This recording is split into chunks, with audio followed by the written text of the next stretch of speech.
नमस्कार दोस्तों, हॉकफिट न्यूज़ में आप सभी का स्वागत है। अर्नब गोस्वामी की गिरफ्तारी के मामला आपने सुना ही होगा, लेकिन अब इस बारे में एक बड़ी खबर जो आई है वो सुनकर आपको भी, आपके सीने को भी थोड़ी ठंडक पड़ेगी। दरअसल अर्नब गोस्वामी की गिरफ्तारी मामले पर आज सुप्रीम कोर्ट ने सुनवाई करते हुए महाराष्ट्र विधानसभा के सचिव को जमकर फटकार लगाई है और कोर्ट ने पूरे मामले पर उन्हें एक कारण बताओ नोटिस जारी करके उनके पत्र पर उनसे 2 हफ्तों के भीतर जवाब मांगा है।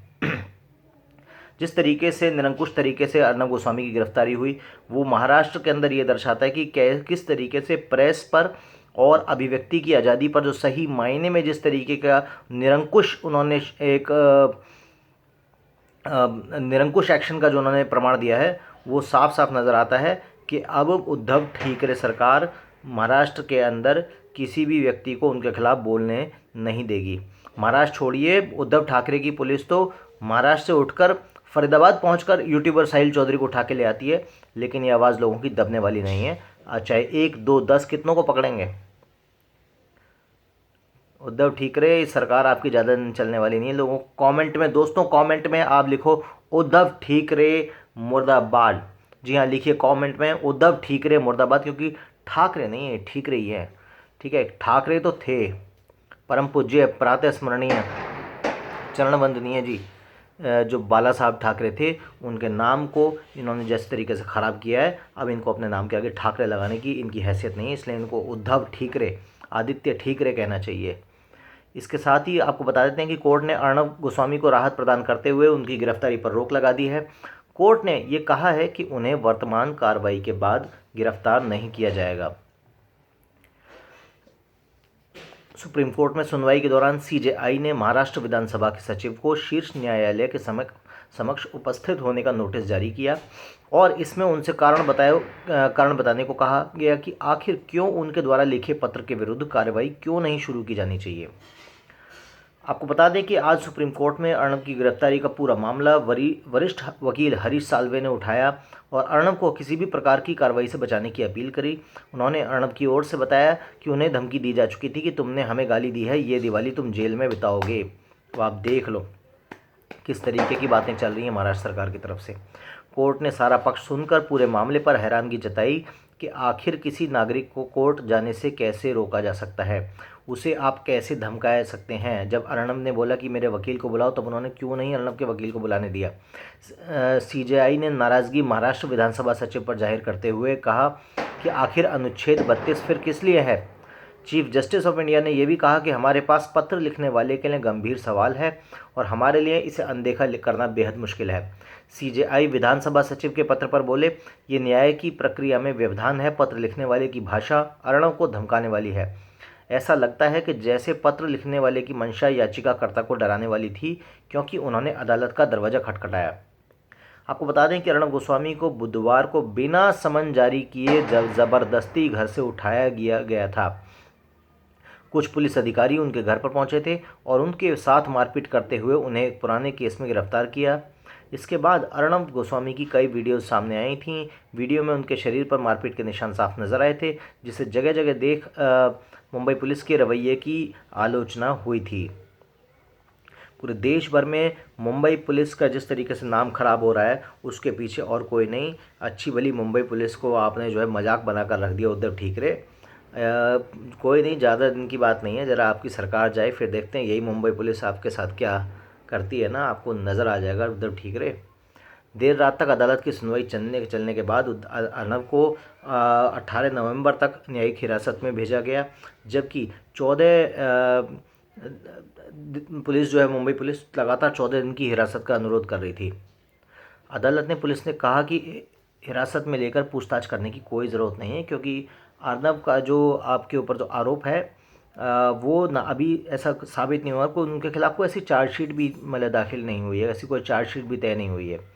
तो ऐसे में आप कैसे एक डेकोरेटेड पत्रकार को आप जिस तरीके से आप उठा रहे हो, कहीं ना कहीं वो अब एक वेंडेटा की जिसे पॉलिटिक्स कहते हैं वो साफ साफ नज़र आ रहा है। अब देश के मतलब इतने ख्याति प्राप्त पत्रकार हैं अर्नब गोस्वामी जी, उनके मतलब रिपब्लिक चैनल के एडिटर इन चीफ भी हैं, कई मुद्दों पर अपनी निर्भीक पत्रकारिता के लिए जाने जाते हैं और भारत के अग्रणी पत्रकारों में से एक माने जाते हैं, टॉप के। उनकी आवाज़ को दबाने के लिए जिस तरीके से जो राज्य की जो प्रशासन तंत्र है, उसके उसके जो महत्वपूर्ण अंग है, जैसे पुलिस हो गया, जैसे कोर्ट हो गए, उसका जिस तरीके से इस्तेमाल महाराष्ट्र में हो रहा है, वो इस तरीके का पहले कभी नज़र आया था? आपको बताऊं कब नज़र आया था? वो इंदिरा गांधी के शासन में नज़र आया था। तो ये इमरजेंसी जैसे हालात पैदा करने की कोशिश कर रहे हैं। ये संकेत किसी भी एक स्वस्थ लोकतंत्र के लिए, मतलब एक हेल्दी डेमोक्रेसी के लिए बहुत ख़तरनाक है। प्रेस को किसी भी देश में एक, अगर हम बात कर रहे हैं डेमोक्रेटिक कंट्री की, तो उसे मतलब एक समाज का एक तरीके से एक आईना, एक मिरर माना जाता है। मीडिया वो मीडिया ही है जिसके थ्रू लोग जो है दुनिया भर में जो एक्टिविटीज़ हो रही हैं, क्या हो रहा है, मीडिया के थ्रू ही लोगों को पता चलता है। अब लोकतांत्रिक देश में प्रेस की स्वतंत्रता जो है एक, मतलब एक फंडामेंटल आपकी नीड है, बिल्कुल बुनियादी, जिसे कहते हैं ना कि भाई प्रेस की अगर आपकी प्रेस में आपको अगर इंडिपेंडेंस नहीं है तो आपके देश का बंटाधार हो जाएगा। जो एक प्रेस एक प्रेशर ग्रुप के रूप में भी कार्य करती है कि लेकिन बस ये है कि प्रेस जो है ऑनेस्ट हो, तो मुद्दों को लेकर इस तरीके का बायस ना हो। अब लोकतांत्रिक देशों में अगर बात करें तो कार्यपालिका, विधायिका और न्यायपालिका के साथ मीडिया को जो है ना, आप सुना होगा आपने कि मीडिया को एक देश का चौथा स्तंभ माना जाता है, एक डेमोक्रेसी का मतलब पिलर। प्रेस की आज़ादी का ये भी मतलब है कि किसी भी व्यक्ति को ना आप मतलब एक सार्वजनिक अपनी पब्लिक तौर पर अपनी राय व्यक्त करने का अधिकार हो। मैं बोल रहा हूँ, कुछ पता थोड़ा ना है ठीक है सरकार का कि साहब कल को कोई बड़ी बात नहीं कि जैसे साहिल चौधरी को उठाया था हमें भी उठा सकती है, पर कोई बात नहीं, हमारे पीछे भी 100 लोग हैं बोलने वाले, 25 लाख हमारे सब्सक्राइबर हैं, हमारे परिवार की तरह हैं आप लोग, मुझे पता है सभी लोग हमारे साथ हैं, इसलिए हम किसी से डरते नहीं हैं। बात जब भारत जैसे देश की हो रही हो तो ऐसे में भारत जैसे देश में हमेशा से प्रेस की बड़ी इम्पोर्टेंट भूमिका रही है। यहाँ तक कि आपको बता देते हैं कि इस देश को आज़ादी दिलाने में भी प्रेस का बहुत बड़ा हाथ था। अब चाहे बात करें गांधी से लेकर गंगाधर तिलक, वीर सावरकर से लेकर महावीर प्रसाद द्विवेदी, पंडित मदन मोहन मालवीय, जो बड़े बड़े हमारे देश के महापुरुष रहे हैं, उन्होंने जो है प्रेस के माध्यम से देश के अंदर आज़ादी की क्रांति का जो बिगुल फूंका था और भारत में जनमत जागृत करने का जो मेन कार्य था वो समाज के एक महत्वपूर्ण अंग के रूप में मीडिया ही करती है। और भारत ही क्या तमाम देशों में अगर बात करें तो कोई भी क्रांति जो है वो मीडिया ही लेकर आती है, आप तक जो बात पहुंचती है वो मीडिया ही लेकर आती है आप तक। तो दोस्तों ये बहुत ज़रूरी है कि मीडिया को अपनी थॉट्स को, अपने विचारों को आप तक साझा करने का, एक्सप्रेस करने का पूरा फ्रीडम होना चाहिए। नहीं तो क्या है, कुछ करप्ट लोग इस देश को बैठकर दीमक की तरह चाटते रहेंगे और कोई आप तक बात भी नहीं पहुंचा पाएगा। तो इसलिए दोस्तों जो ये कार्रवाई महाराष्ट्र में हुई है वो उद्धव ठाकरे के कैरियर पर, जिसे कहते हैं कि उनके राजनीतिक कैरियर में जो है ना उनके एक ताबूत बन गया, उस ताबूत में वो आखिरी कील की तरह साबित होगी।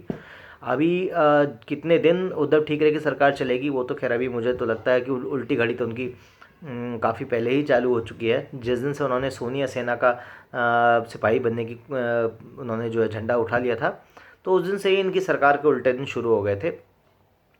बहरहाल अब आगे क्या होता है वो तो वक्त ही बताएगा। अभी के लिए बस इतना ही। जय हिंद, जय भारत, नमस्कार दोस्तों।